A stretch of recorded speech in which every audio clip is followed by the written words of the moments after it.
Very good morning to all. 12 commerce, OCM, chapter number 1.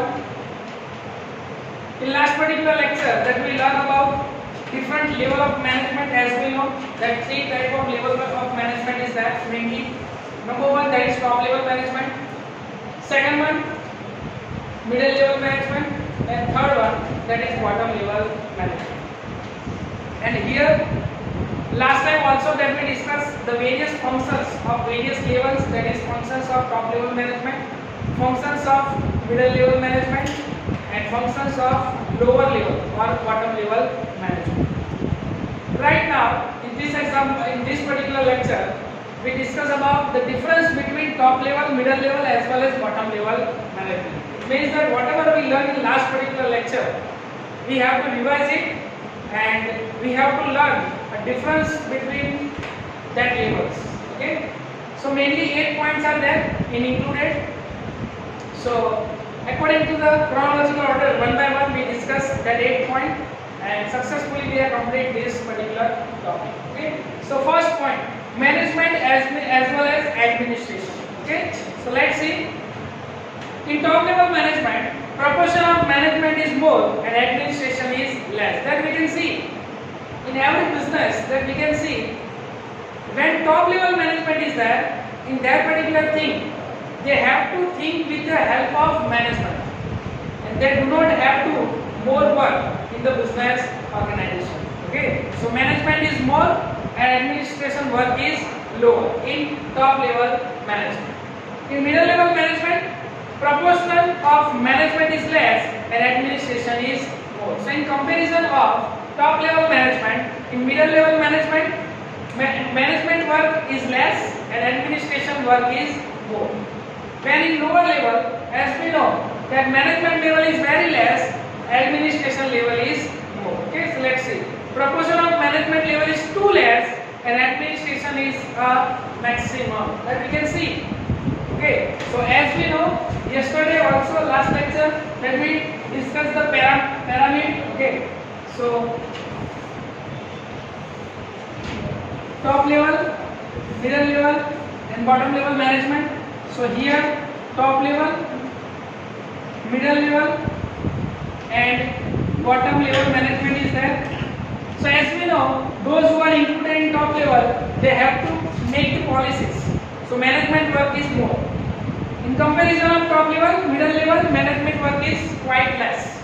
Okay, and in bottom level, then they can see that administration work is more and management work is less. Second one, includes. So who is includes? Already last lecture that we discussed. So who is included in top level management? So owners, MD, board of directors, CEO. Okay, those who are included in top level management. Okay, so let's see. Board of directors, managing directors, general manager are included in formation of policy. In middle level, departmental officers, experts and various fields are included. Okay, as we discussed earlier, 6 types of departmental heads are there: production, purchase, sales, marketing, finance, HR. Okay, so these 6 types of authorities are included in middle level management. And who is included in bottom level? So normally supervisors, workers, jobbers, foremen are included in bottom level management. Okay, so let's see. Supervisors, jobbers, foremen are included in it. So 2 points. Number 3, authority and responsibility. So as we know, in top level management, authority as well as responsibility both are more because they are responsible for whole unit, for whole business. If they get success, then he is responsible. They get failure, again they are responsible. Okay, let's see. Authority and responsibility both are more. In middle level, comparatively less authority, whereas responsibility is limited to its department only. Okay, for example here, various types of department is there. Who is the owner? Who is the MD? Who is the authority?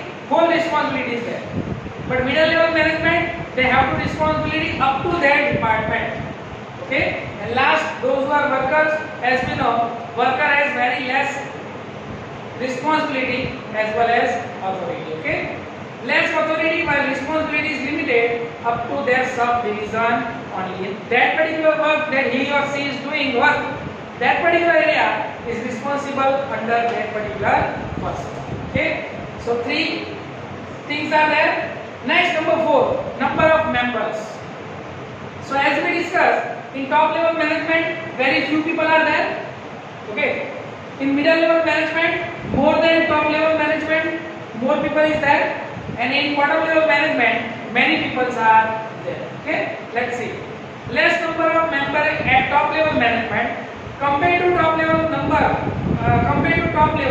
more number of members are more at middle level management, and bottom level management compared to top and middle level there are more number of numbers. Okay, as you know, not only in business, everywhere. For example, in school, top level management only few people are there. Okay, middle level management more than top level, and in bottom level, lower level, many people are there. Okay, so this is included in number of members. So it is grown top level very limited, more than top level, middle level is there, and more than middle level, bottom level numbers are there. So this is number 4. Which 4 points that we discussed? Number 1, management and administration. Number 2 includes number 3, authority and responsibility, and number 4, number of members. Next, number 5, competence. Okay, so let's see. All-round development is required. See, those who are at top level management, they have to manage all business.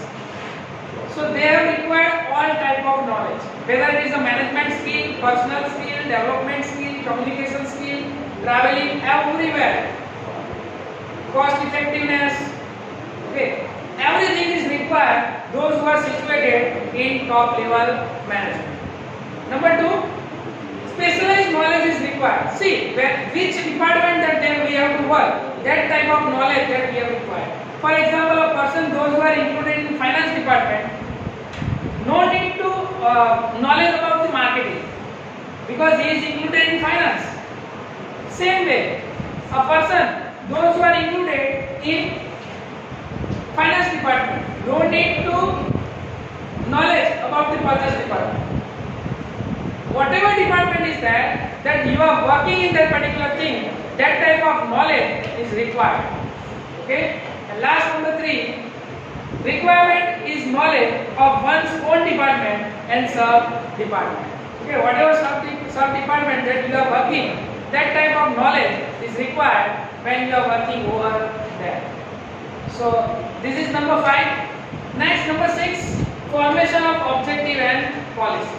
Okay, so here this level formulate basic objective and policy of company because they are the owners, they are the main management people, so they have to formulate all the whole management policy. Number 2, this level implements policy formulated by the top level management. Whatever work, whatever policy is formulated by top level management, they are doing work with the help of middle level management. So they are passing that objective to the middle level management. Okay, so in this way we have to achieve our objective. And same way here, middle level management also do work with the help of bottom level management. So bottom level management has to apply or accomplish the work which is done by middle level management. Okay, let's see. This level implement policy and decision formulated by top level and middle level management. Okay, so here top level management, those who are doing work according to whole situation, they are transferring objective to middle level, and then middle level is transferring that objective to the bottom level management. So actually work is done by, decided by top level management, but actually it is implemented by bottom level management, but with the help of middle level management. That is why we can say that middle level management is the link between top level as well as bottom level. Okay. Next, number 7, accountability. So who is accountable for whom? Okay. So here generally top level management is that those who are accountable to the owner of the company. Who is the owner of the company? Generally shareholders. Okay. So let's see. This level is accountable towards shareholders, creditors, government departments, and legal provisions. Okay, that they have to follow all the rules and regulations which is made by government. So they are accountable to the government. They are accountable to the investor because people are there, those who are invest their money in particular company, and owners, bondholders. Okay. Next, middle level management. So middle level management is accountable to top level management. And bottom level is accountable to middle level management. Okay. Let's see. Middle level is accountable towards top level, and bottom level accountable towards middle level. Okay. So who is the superior authority? That subordinates is generally accountable to superior authority. Okay, so who is superior? For middle level, superior is top level, and for bottom level, superior is middle level, and for top level, superior is owners. Okay, because they are real owners, real people, because they are invest their money into particular company. And last, decisions. Okay. So as we know, decision making is the most important in any management.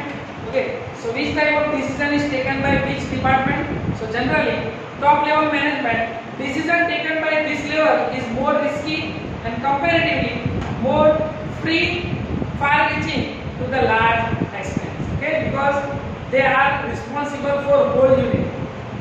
So more risky, various types of decision that they have to take. Here, middle level management, decisions taken by this level are less risky and far reaching. From long extent, for long duration, they have to take the decision, and it is also a risky.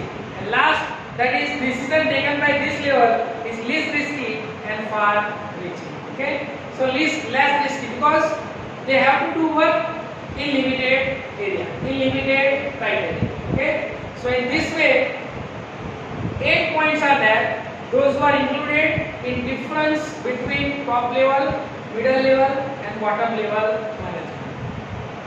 One type of important question that we can see in 3 mark or 5. Okay, 8 points are there. Management and administration. Number 2 includes number 3 authority and responsibility. Number 4 number of members. 5th one competence. 6th one formation of objective and policy. Number 7 that is accountability, and 8th one that is decision. Okay.